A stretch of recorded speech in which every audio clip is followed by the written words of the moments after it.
La répression anticommuniste était une tradition qui remontait à la Troisième République. Après tout, les communistes ne cachaient pas que leur but était de renverser cette République bourgeoise. Et il paraît normal que cette République se soit défendue contre l'extrême droite comme contre l'extrême gauche. En revanche, cette répression anticommuniste avait subi un tournant décisif en septembre-octobre 1939, du fait de la signature du pacte germano-soviétique et du fait de la déclaration de guerre. À partir de ce moment, les communistes peuvent être considérés, sont considérés comme les agents potentiels d'une puissance étrangère qui est elle-même alliée à l'ennemi de la France. D'où un certain nombre de décrets-lois pris à la fin de l'automne 1939 qui vont mettre hors la loi les communistes, qui vont permettre de les interner administrativement. Et c'est tout cet arsenal législatif que Vichy, bien sûr, qui déteste les communistes, va utiliser. Et puis, second tournant, décisif cette fois-ci, majeur, dans cette répression anticommuniste, qui l'a fait complètement changer de nature, au mois de juin et à l'été 1941, quand, du fait de l'invasion de l'URSS par les troupes allemandes, les communistes entrent dans la résistance, mais d'abord dans la lutte armée et donc dans le terrorisme. Et cette fois, les policiers français ne luttent pas contre l'anti-France, ils luttent contre des terroristes.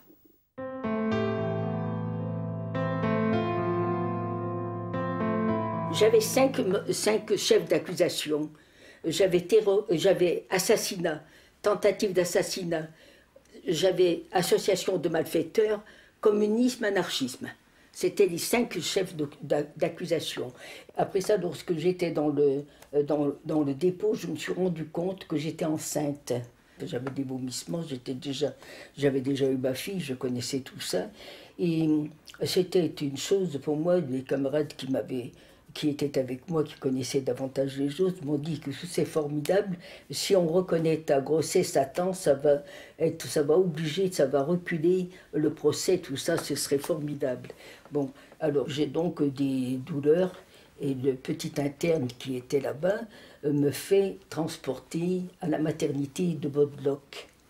Mais alors cette chose, mon arrivée à l'hôpital, à la maternité de Bodlock, c'était vraiment, ça a été une des choses qui m'a marqué le plus dans toute cette période qui a été la plus dure.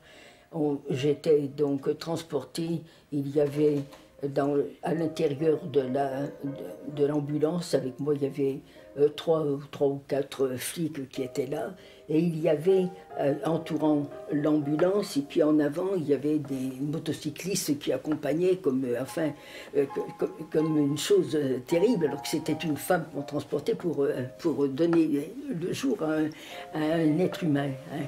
Et alors quand j'arrive et qu'on était en train le docteur accoucheur était en train de voir à quel stade j'étais pour savoir ce qu'on allait me faire, où on me transporterait. À ce moment-là est arrivé comme vous savez, l'inspecteur David, qui dirigeait justement la section antiterroriste, là, qui travaillait directement pour la Gestapo,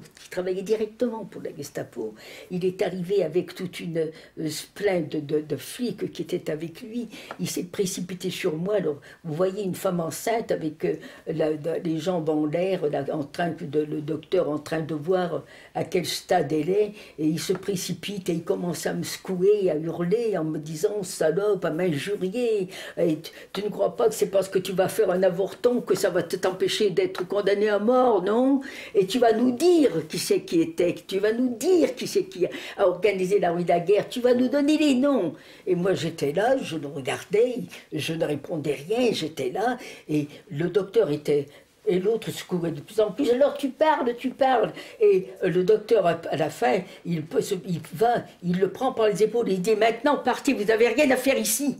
Vous n'avez rien à faire. » Et il la met à la porte, lui et les agents.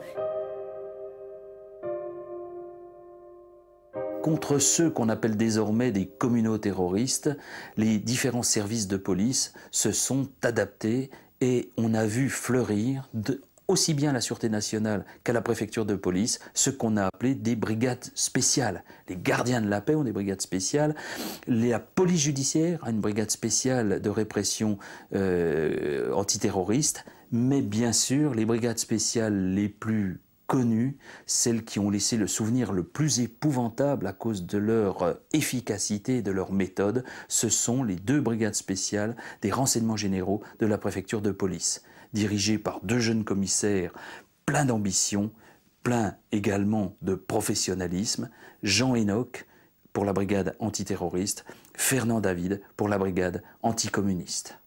À cette dérive des missions, on doit ajouter la dérive, le dévoiement des méthodes. L'emploi, par exemple, systématique de la brutalité, de la violence et des sévices contre les inculpés, contre les gens arrêtés.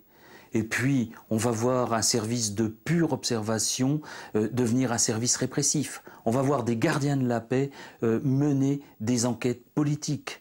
On va voir de la police judiciaire, cette police prestigieuse, celle des brigades mobiles, se livrer à de la répression contre des délits qui ne sont que des délits politiques.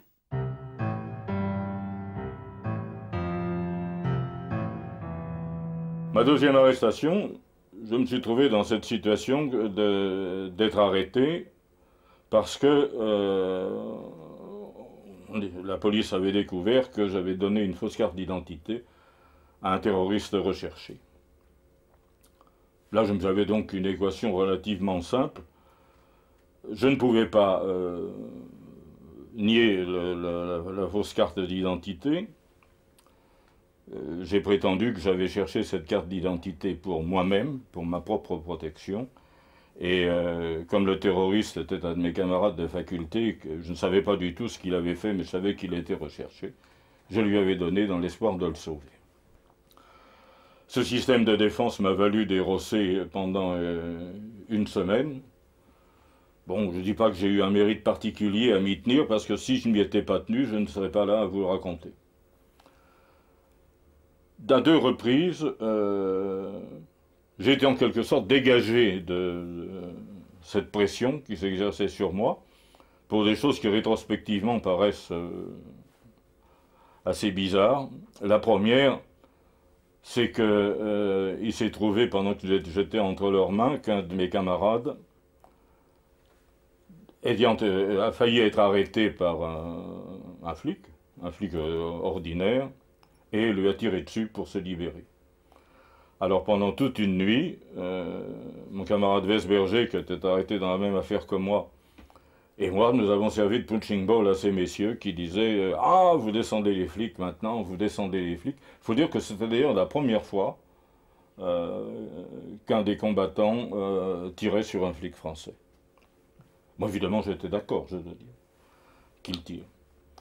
La deuxième chose était, elle, franchement comique, c'est qu'il se trouvait que Vesberger et moi, nous étions à l'époque étudiants en sciences, et le dernier cours que nous avions reçu en Sorbonne était un cours sur l'émission des ondes radio, un cours de physique sur l'émission des ondes radio, et pendant une trentaine d'heures, on nous a tabassés au cri de « Où est le poste émetteur? Tu vas nous indiquer le poste émetteur ?» Bon, et nous essayons en vain de dire, mais demandez au professeur, j'ai oublié le nom du professeur, vous verrez bien que c'est un cours purement théorique. Ah oui, le plan. Là-dessus, au bout d'une semaine, on m'a amené au dépôt. Je dis on m'a amené parce que je tenais plus debout. Et c'était une des choses les plus ahurissantes de la période, c'est que aux brigades spéciales, si c'était pas encore la torture, heureusement, au début de 42, si vous voulez, c'était encore les coups de poing. Bon, après, c'est devenu pire, mais enfin, disons que c'était encore, gardait encore certaines limites. Mais on nous amenait au dépôt, où là, c'était extravagant, parce que tout d'un coup, tous ces gens, pas seulement moi, mais d'autres qui étaient arrêtés, etc., dans les mêmes conditions, et qui devaient être au secret, nous nous sommes trouvés ensemble. Gardés par des flics français, mais pas des inspecteurs, des flics des rues, qui laissaient passer. Bon, et on a passé, Vesberger, Frémont et moi, nous avons passé 3 mois au dépôt, parce qu'heureusement pour nous, les Allemands ne savaient pas quoi faire de nous, et d'ailleurs se sont débarrassés de nous avec des peines administratives. quand j'étais entre les mains de la brigade spéciale, ce qui me frappait le plus, c'était qu'ils n'arrêtaient pas de me dire « Tu nous craches pas ce qu'on veut, mais tu le cracheras à la Gestapo, tu nous feras passer pour des imbéciles, tu nous feras passer pour des cons. » Et ils me tabassaient de plus belle. Et il y avait cette espèce chez eux de presque une gloriole vis-à-vis de la Gestapo, de vouloir montrer que, bon, ils étaient des gens efficaces, qu'ils étaient des gens qui savaient faire leur métier. C'était dans leur discours, entre leurs coups, et ça revenait comme un discours. Des gens de la brigade spéciale, bon, j'ai vu le commissaire David, qui était là, mais avec qui il n'y a pas eu de rapport. Il y avait un de ses adjoints dont j'ai oublié le nom, mais qui a été fusillé avec lui à la Libération. Parce que je suis rentré de Mauthausen pour apprendre que les dirigeants de la brigade spéciale avaient été fusillés. Et je dois dire que je ne peux pas dire que j'ai eu des rapports, parce que ces gens ne m'interrogeaient même pas, me tapaient dessus. Dans une période où tous les repères se brouillent, où l'ambiguïté règne en maîtresse, comment les policiers peuvent-ils faire la part des choses au début d'une enquête, alors que des truands authentiques, armés par les Allemands, dotés de grosses voitures, d'essence, paradent au 36 quai des Orfèvres, se promènent avec d'authentiques cartes de police, pendant que des pères tranquilles, des instituteurs, des étudiants braquent pour financer la lutte patriotique et la résistance des banques et des bureaux de poste.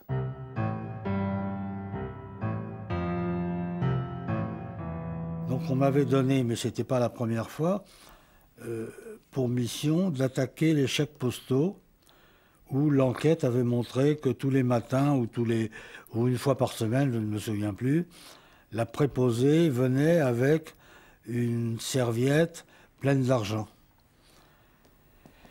Et il s'est trouvé que j'ai accepté, parce que je n'avais pas le choix d'ailleurs, mais j'avais peur. Et la préposée en question, dont j'ai oublié le nom, s'est révélée être une femme très corpulente, très forte. Et comme je n'avais pas pris les petites massues qu'on m'avait préparées, j'étais à peu près persuadé que j'allais pouvoir l'assommer d'un coup de poing.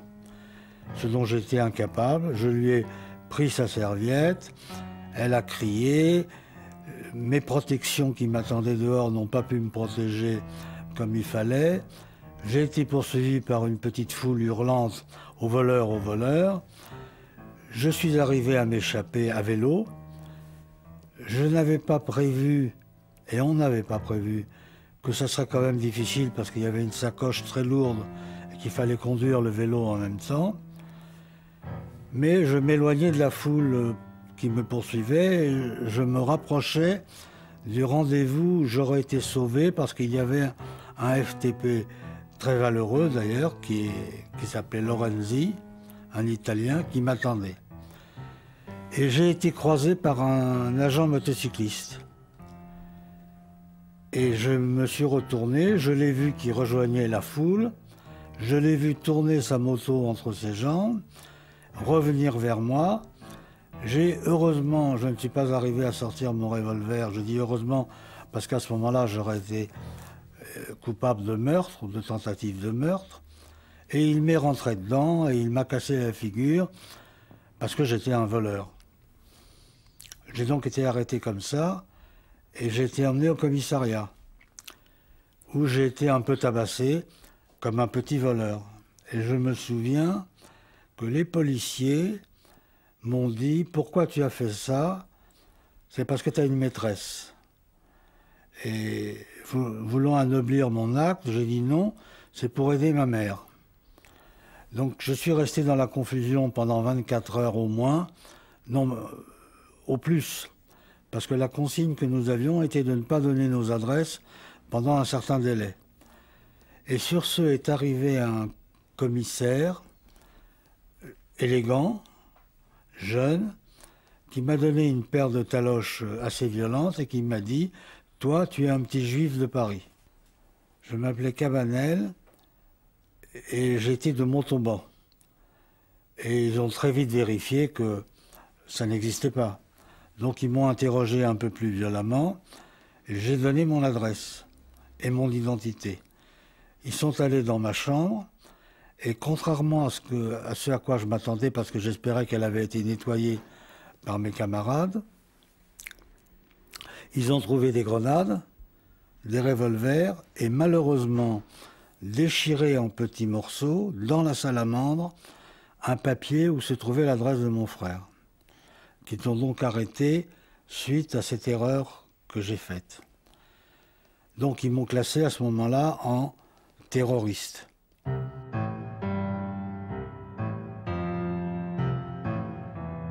J'ai été capturé par la police française au début de décembre 1943 parce que mon frère avait été arrêté 24 heures ou 48 heures plus tôt et nous ne comprenions pas pourquoi il avait disparu parce que les camarades de protection l'avaient vu partir. Donc on ne comprenait pas ce qui lui était arrivé puisqu'il n'avait pas été arrêté selon eux et d'un autre côté il avait disparu. Donc on a été un peu perplexe, on n'a rien fait pendant une demi-journée et puis on s'est décidé à aller vider sa chambre parce qu'on s'est dit quand même il a dû être arrêté, c'est pas possible. Et je me rappelle très bien qu'en arrivant à l'entrée de la rue de sa chambre, sa logeuse est venue au-devant de nous, elle ne nous connaissait pas, elle ne m'avait jamais vu, mais elle nous a, comment dirais-je, en quelque sorte identifiés. Et elle nous a dit, si vous venez voir votre ami, il est parti en voyage. Donc ça voulait dire qu'elle nous avertissait que la perquisition avait déjà eu lieu. Bon. Le soir, moi je devais... le lendemain, j'avais une action à faire. Donc le soir, je rentre chez moi. Comme d'habitude, j'éteins le piote de mon vélo à l'entrée de la rue et je rentre chez moi à pied, dans l'obscurité. Et j'ai pas eu le temps de comprendre ce qui m'est arrivé. J'ai été assailli, ceinturé, menotté aux mains et aux pieds. Et j'avais sur moi une grenade et un revolver qu'on venait de me remettre pour l'opération que j'avais faire le lendemain. Et chez moi, ils ont trouvé aussi une autre grenade, enfin des papiers, enfin Bon. Donc j'ai été capturé. Et avec mon frère, nous avons subi 18 jours d'interrogatoire. On n'a pas été torturés, il faut le dire tout franchement, mais c'était très pénible parce qu'on était assoiffés et affamés. Et les policiers français avaient l'air de faire leur boulot, simplement leur boulot, le mieux possible, sans avoir un seul moment notion à nos yeux de ce qu'ils faisaient. Ils faisaient leur boulot. Et leur boulot consistait à recueillir le plus de renseignements possible sur notre organisation de manière à faire un travail de collaboration le plus efficace possible. Bon. Finalement, ils n'ont pas obtenu de renseignements, mais le troisième de nous trois, c'est-à-dire celui qui n'était ni mon frère ni moi, qui était étranger, a été très tabassé. Et je pense qu'il y avait, de la part des policiers, je pense que c'était évident, une espèce de mépris pour des métèques, qu'ils n'avaient pas pour mon frère et moi, qui étions... moi, j'étais blond, rouquin, je n'avais rien à métèque, voilà.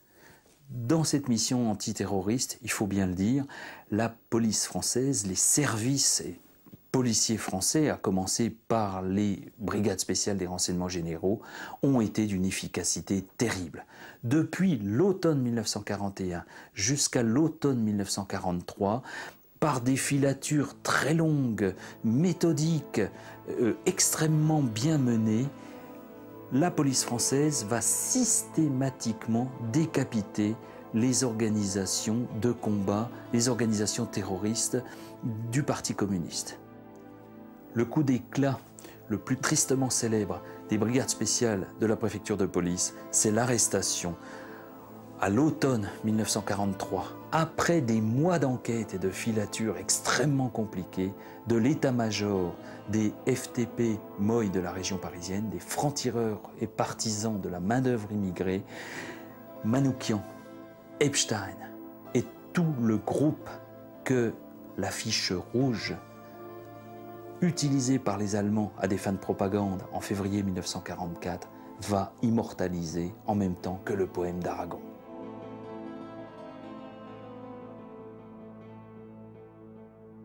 Ensuite, on est incarcéré à la prison Saint-Michel à Toulouse, avec une petite halte à la prison militaire qui s'appelait la prison Furgol.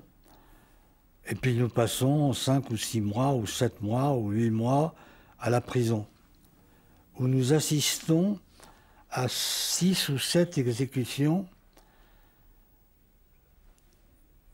de Français, ou d'Italiens, ou d'Espagnols, condamnés par les cours martiales de la milice et fusillés par des pelotons français.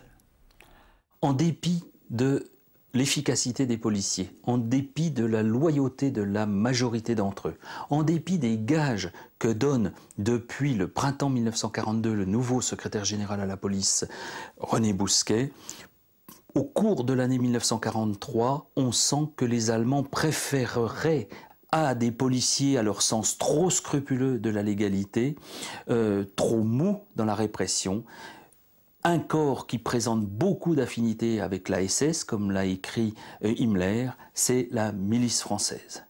Et donc, Joseph Darnand, chef de la milice, devient secrétaire général au maintien de l'ordre, il deviendra bientôt secrétaire d'État au maintien de l'ordre, et on voit des miliciens se substituer aux policiers à tous les postes de responsabilité dans la répression.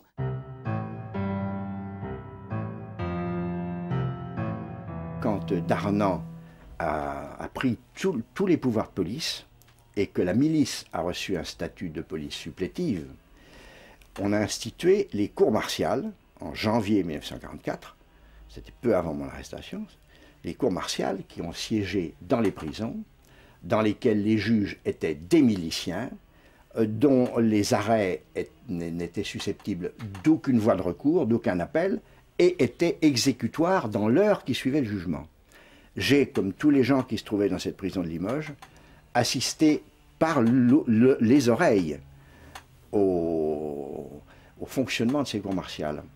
La première fois, nous ne savions pas ce qui allait se passer, mais on a compris qu'il arrivait quelque chose quand, à 11 h du matin, on a distribué ce qui était pompeusement appelé la soupe, une espèce de gamelle d'eau tiède dans laquelle flottaient quelques gros gâteaux de légumes, et qu'on a fermé la double porte qui, dans la journée, restait ouverte pour faciliter le service. On l'a fermée comme pour la nuit, et les détenus qui étaient employés au service ont été remis dans leurs cellules. À ce moment-là, la prison devient une espèce d'énorme oreille. Sur le coup de 1h30 de l'après-midi, on a entendu sonner. J'étais dans le bâtiment qui est pratiquement au-dessus de l'entrée, donc on entendait très bien. On a sonné, le gardien a ouvert la grande porte et on a entendu entrer un camion. La porte s'est refermée. Un peu plus tard, on a sonné de nouveau. On a entendu rentrer une petite troupe qui marchait au pas. Et un quart d'heure ou 20 minutes plus tard, on a sonné de nouveau. Cette fois, on a ouvert que la petite porte. On a entendu le pas de 3 messieurs qui entraient. C'était les 3 miliciens qui allaient faire les juges. Ensuite, on leur a amené dans le petit parloir des avocats que nous connaissions tous. On leur a amené un par un les 3 malheureux garçons jeunes qui avaient été arrêtés, dans le maquis, en général par la milice, parfois par les GMR, peut-être, je ne sais pas, mais en tout cas souvent par la milice, qui a fait des opérations punitives dans le maquis. Et ça durait très peu de temps. On les entendait ressortir. À ce moment-là, ces garçons écrivaient leur dernière lettre, car ils venaient d'être condamnés à mort.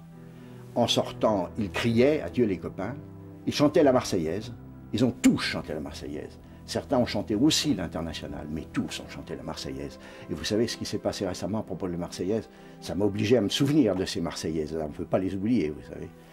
Et puis, on les a fusillés, un par un. On a entendu le peloton d'exécution. C'était la petite troupe qui était entrée, qui était composée de gendarmes français ou de gardes mobiles. Et puis ensuite, ils repartaient. On a entendu le coup de grâce. On a entendu clouer les cercueils, qui est arrivé dans le petit camion, arrivé le premier, bien avant les juges. Et puis on les a ensuite emmenés. Et un peu plus tard, l'aumônier de la prison, qui s'appelait l'abbé Remlinger, était un myope avec des lunettes énormes, est passé dans toutes les cellules, il avait les larmes aux yeux, et il est passé nous serrer les mains à tous. Ça, c'est des choses qu'on n'oubliera jamais. Je dois dire avec regret que les miliciens qui ont siégé dans ces cours martiales n'ont presque pas été identifiés, presque aucun. Et les quelques-uns qui l'ont été ont sauvé leur peau. Si, comme on vient de le voir, les policiers français ont clairement transgressé dans le domaine de la répression politique les barrières déontologiques de leur profession, ce sera bien pire dans une mission totalement inédite pour la police française qu'est la répression raciale.